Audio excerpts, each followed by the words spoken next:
Welcome to another RDWorks Learning Lab. Now today, complete change of subject again. You'll all remember this stuff. We use that for marking stainless steel. DM90. It's molybdenum disulfide, and it works just as well as the very expensive stuff that you can buy, these laser inks and the Cermark. I'm not saying there's anything wrong with those at all. They work extremely well. But the interesting question is, how do they work? Why do they work? I recently went on a buying expedition on eBay, and one of the things that came through the post was this stuff. Now, my wife rolled around on the floor laughing. She said, "Look, you should make your stomach fit your body shape, not your body shape fit your stomach." I had to tell her that it was nothing to do with bodybuilding at all. I hadn't all of a sudden seen the light, and I wasn't going to go in for Mr. Universe, not at my age. So, what's all this about? Well, I did a bit of research, and a long time ago I decided that one of the key ingredients that made this stuff work, along with many other things, was sulfur. And I'm just going to show you a small short video that I did for somebody else who wanted to find out about various ways of marking stainless steel. So just settle down for a few minutes and be amazed at some of the things that you can use to mark stainless steel with. Some better than others, as you will see. Okay, now for this first test we're going to be using some graphite material called Graphite 33.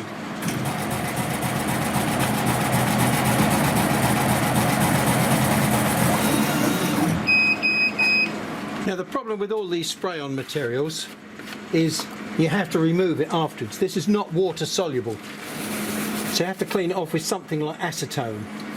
Now this next one is the DM90 molybdenum disulfide. Now this little disc is 2mm thick stainless steel, so I'm using full power for this 60-watt laser. I'm using 80% power and 200mm a second.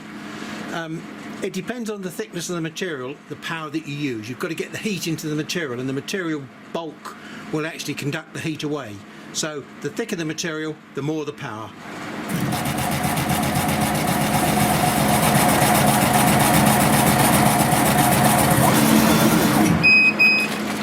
And again, we need to clean this one off with acetone. But we'll now try a few things that might surprise you. Some engine oil for a diesel engine.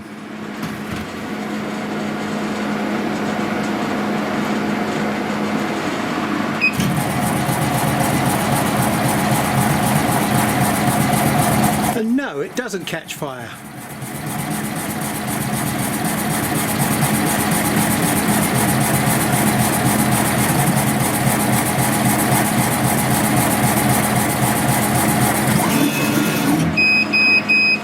Of course, the beauty of engine oil is you just rub it off. Now the image is not quite as black, it's more of a very dark grey. This is normal multi-grade engine oil which I use around the workshop.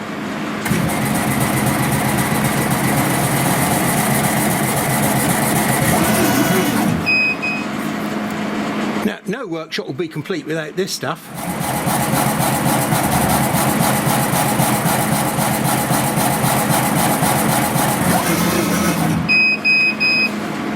What about this stuff?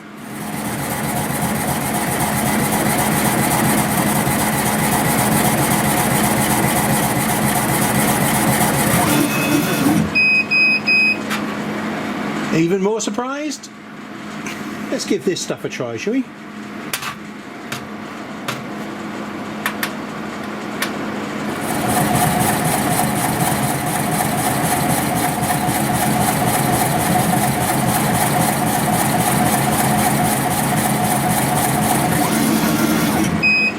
And the answer to that one is obviously no. Now when we look at those 6 results side by side, it's pretty obvious that these are the two blackest and good contrast ones. So that one is the graphite and that one is the DM90. So what we should do is we'll test that one and that one with a high definition or a compound lens. So this is the graphite.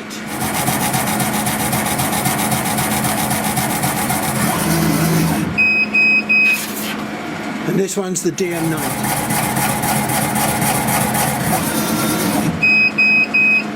So we'll clean those up and we'll take a look at them under the microscope.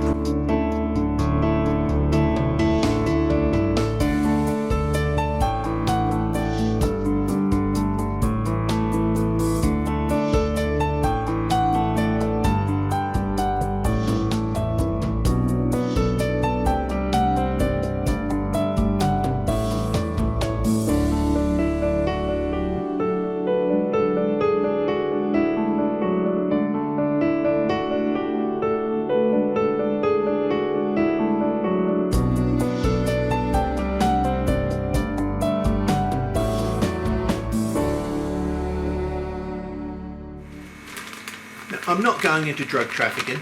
This is plaster of Paris. And then we've got this stuff, which is a food supplement. And then of course we've got this stuff here, which is my transformer to an Incredible Hulk. And it's called Taurine. I bought the unflavoured one because I didn't think the laser machine would really care what flavour it used. Now I've heard over the years that this is very good at producing black marks on steel and stainless steel. But I've yet to try it myself. So today we shall see whether or not that works, along with these other two products, which have all got quite a high sulfur dioxide content. And that, I think, is the key ingredient in here which makes this stuff work.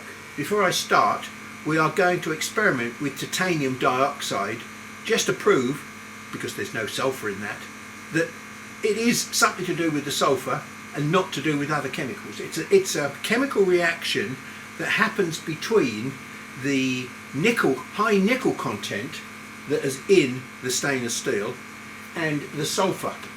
So you have to heat it up to get this chemical reaction happening, and the end result is a black chemical. I don't know because I'm not a chemist, but I think that's the end result. Colour, as I've described to you in other sessions, is a really strange thing. Could be caused by a chemical itself, which is absorbing light, because black is absorption of light, no reflection, or it could be a manipulation of the surface finish that's happening that causes absorption of light. It isn't necessarily a pigment that causes colour. It can be surface distortion. Look up butterfly wings or peacock feathers and you'll see what I mean about surface disruption causing different colours.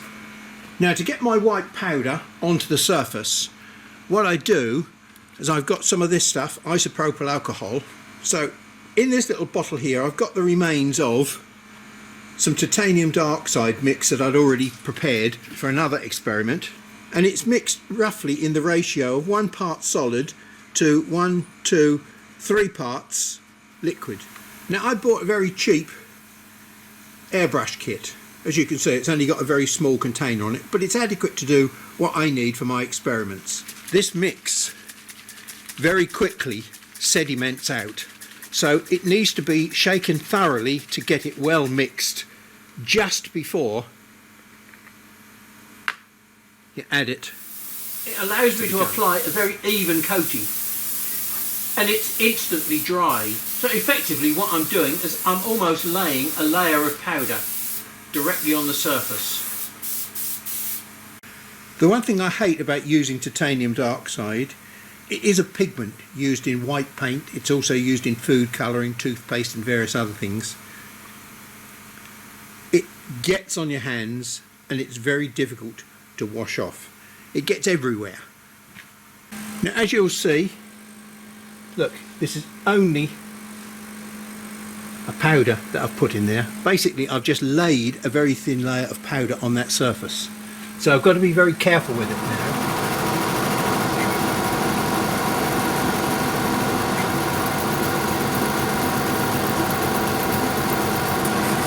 Now that looks pretty impressive, doesn't it?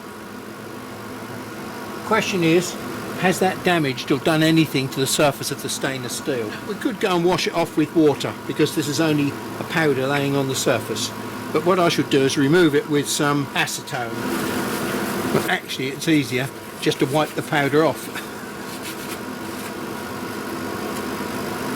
Those lovely black characters that you saw on there have disappeared. And what we've got is various degrees of roughness. In a strange sort of way, it has actually etched the surface of the stainless steel. In the previous little sample video, you've seen me using these little dog tag things, which I acquired one day when I was at my laser profilers. They were in his scrap bin. Stainless steel, magnet. So definitely 304 or 316, and I don't know what, stainless steel. But we're going to use these samples because they're nice and easy to put together so we can compare different qualities of text. So I've got the speed set to about 100 millimeters a second, and I'm running full power because these are quite thick little samples. They're about probably nearly 2 millimeters thick, I would think, and that means they're going to absorb a lot of heat. So we're trying to generate a reaction between the molybdenum disulfide and the surface of this material, and we've got to generate heat in the surface of the material. So because this is fairly thick material, we're using basically maximum power so we can get the maximum amount of heat into the reaction. Now, to clean this off, we shall need to use acetone. It's pretty good, isn't it? We just mark that on the back, DM90. Although the titanium dioxide worked well with this little air gun, some of these other powders are not working very well at all. For instance, this plaster of Paris literally just clogs the gun up. It will not go through. So what I'm going to do now is to do a little manual mix like this, and you'll see how I apply it. Because this is mixed with isopropyl alcohol, it won't go hard. Now this stuff virtually instantly settles out, and it just won't spray with my little airbrush. So the only way that I've found of applying this is to leave it in its liquid form, shake it up so we've got plenty there, and then just literally pour it onto the surface like that. Now the thing about pouring it onto the surface like that is it's settling out, it's evening itself out, and the isopropyl alcohol will eventually evaporate. But we might be able to accelerate it a little bit with some warm air from a distance. Just gradually going dry as it goes white. And there we go now. I can see the colour has changed and it's gone completely white now. So we've got a nice even film on there, which is the important bit. I've not changed any of the settings. We're still running at 100 millimeters a second and full power 70 watts.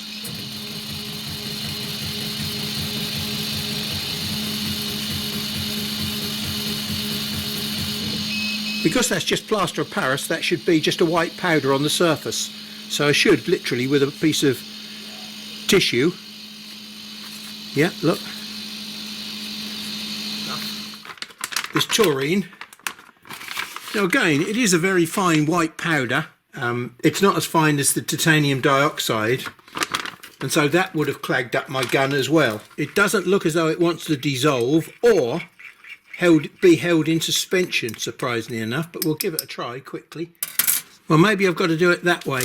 Put the isopropyl alcohol on first and then try sprinkling this stuff in here. Now, I think that looks fairly evenly white all the way across the surface now. Well, here's our taurine, but unfortunately, as you can see, even with a very small amount of air assist, it's busy blowing the stuff away, so I don't think that's going to be very successful.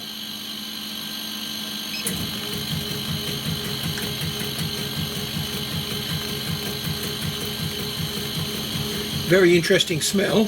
It looks as though the isopropyl alcohol might have actually done some dissolving and fixed some of it onto the surface. We'll just wipe it off and just test what it's like with a finger wipe. I think there's a mixture of two things happening there.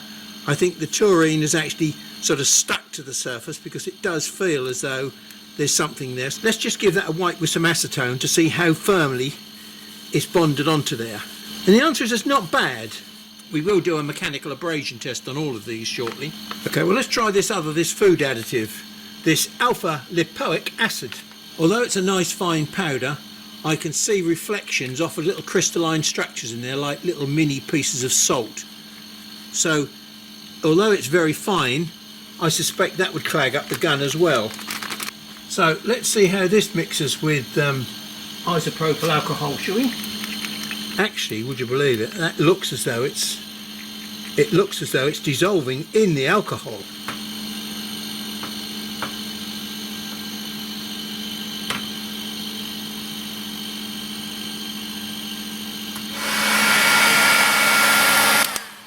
Doesn't look as though we've got anything on there, but I think we've got a film on there.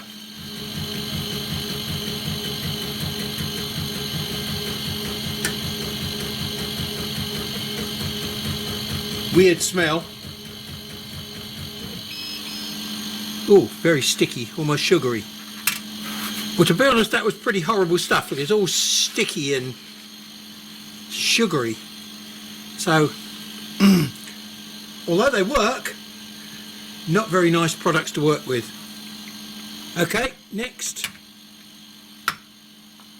we'll try this. See if we can turn it into a bit of a slurry. Well, it does look as though it's gone into suspension, which is good news.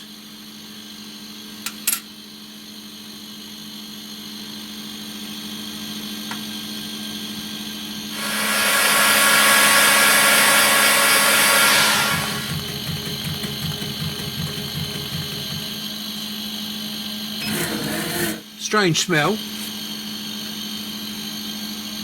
I don't think that's taken very well. Just clean that with some, yeah, look, you see it's coming off. Yes, it's marked it, but not very successfully.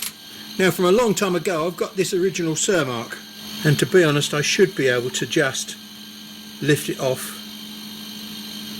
and smear it on. In fact, I'll just roll it off.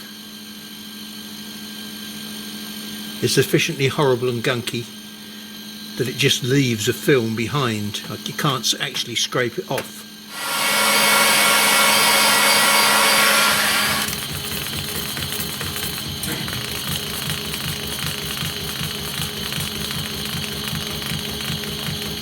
Let's just clean that off again with some acetone.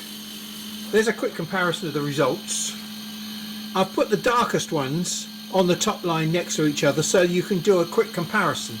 And to be honest, DM90 is virtually no different to Cermark, and even this Taurine is pretty black, but not a nice material to work with. Very difficult to get the material evenly onto the surface, so that really is a non-starter. Plaster of Paris is not bad, but it's grey. The lipoic acid was actually better and darker. Mustard was not very good at all. Maybe I got the application of the material wrong, but hey, there was a film on there and there should have been enough, because this lipoic acid, which had very little film on the surface, actually came out quite nicely. I suspect that all of these, because they're black and they're bonded into the surface, will actually be quite abrasive resistance. What I've got here is just a little piece of stainless steel, so it's the same sort of hardness of material, and we'll just have a go at seeing if we can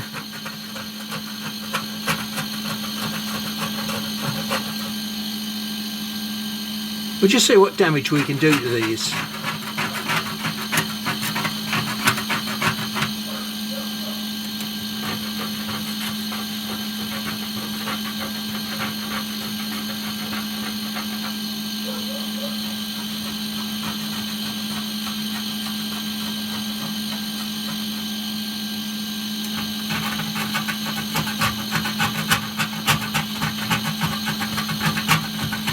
Plaster of Paris is coming off.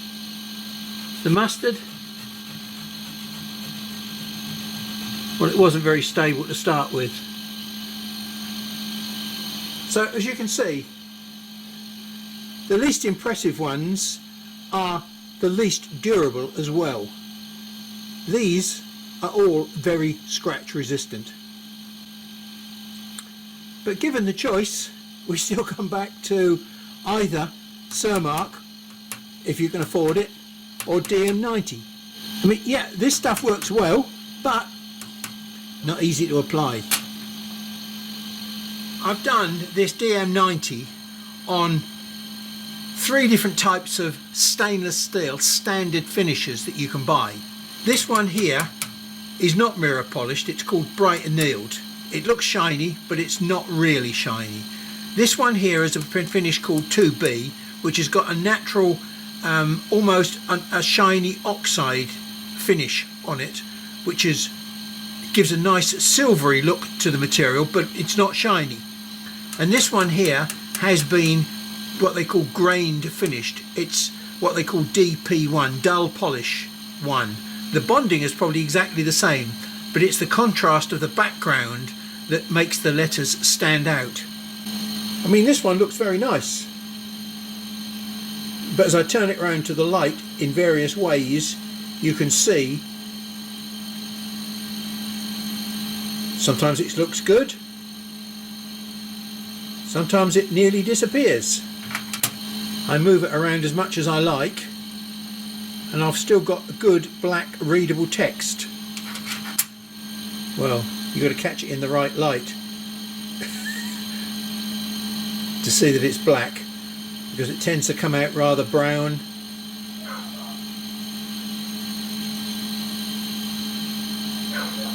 So at the end of the day, what would I recommend? I spray this on glass as well to do glass engraving, and it produces a lovely, super smooth, none of this rough shardy type finish.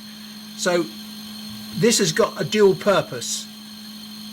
This, you can buy special stuff, I think, for marking ceramics and glass, but hey, that means you've got to take out a second mortgage. I think the most cost-effective solution for engraving stainless steel is either this stuff, or as I demonstrated earlier, this stuff. It's called a conductive coating, but it doesn't tell me anywhere what the chemical content is. But one has to assume, because of the way that it works, that it's got some sulfur in it somewhere. Why worry about it? Why don't we just rerun a little test on that again as well, so that we've got a direct comparison with all of these, all at the same settings.